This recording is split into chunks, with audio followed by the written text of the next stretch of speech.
Ами идеята се зароди в група във Фейсбук, където бяхме събрани по интереси граждани, които се опитахме да решим проблеми, които има в града. И общо взето в след една дискусия каза, че комуникацията между граждани и институции куца някъде. И оттам започна просто един брейнсторм. И така стигнахме до идеята. Абсолютно доброволно е всичко. Чисто финансово не искаме да бъдем зависими от никого, както и политически, защото по всякакъв друг начин. Това си е гражданска инициатива и с наличните средства и знания, които имаме, те се наливат в тази система. Тоест, абсолютно е на доброволни начала. Господин Йовчев, от разговора ни до тук можем да изведем, че наистина целта на тази виртуална приемна е да се подобри комуникацията между гражданите и администрацията на община Стара Загора. Но кажете малко повече за самото функциониране на тази виртуална приемна и как ще се осъществява то. Това е онлайн приложение, просто един сайт. Идеята всъщност да възникна на база на това, че гражданите нямат идея къде и как да се подават сигнали. Било то с широка общественост, било то съвсем така тривиално. В този ред на мисли преценихме, че ще е добре по някакъв начин това се канализира като информация от гражданите към общината. В случая се намеси и обществения посредник. След разговор с нея обществото направихме сесия с кмета на Стара Загора. Всъщност идеята е, че при подаване на сигнал през системата, граждана няма да има нужда да знае до кого трябва да пристигне този сигнал. Съответно ще вижда резултата от сигнала в системата.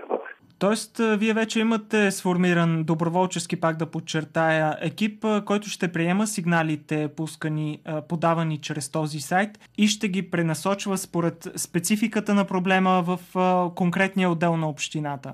Да, има. Значи, чисто технически системата ще бъде поддържана от мен и някои други хора, които са така или иначе вече в проекта.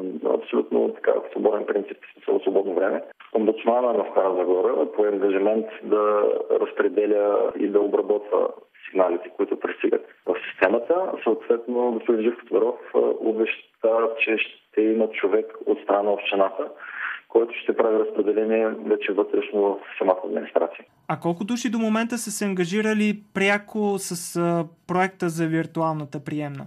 Към този момент грубо мога да кажа, че около 7-8 човека са така пряко свързани с идеята, до разработка на идеята, пряко участие техническо. Сега в момента дори се увеличава така този кръг от хора, защото се включиха и адвокати, в смисъл хора, които биха били полезни, за да бъде всичко изчистено. Това е нещо, което е динамично така или иначе в момента. Господин Йовчев, кажете кога ще стартира самия проект и съответно гражданите ще могат да се възползват пълноценно от услугите, които ще предложи този сайт и тази виртуална приемна? Ами, надяваме се следващата седмица да имаме вече нещо работещо. И се полагат огромни усилия това да се случи. Не мога да го поема като ангажимент, но мисля, че е възможно. И в края на интервюто ни за виртуалната приемна, която тепърва ще стартира и съответно ще бъде от полза на гражданите на община Стара Загора за по-бързата им и лесна комуникация между тях и администрацията. Какви са вашите очаквания от този проект? Ами ние сме много оптимистично настроени, разбира се, защото смятаме, че по този начин, сега така ли, значи в момента доста голяма част от сигналите пристигат през социални мрежи.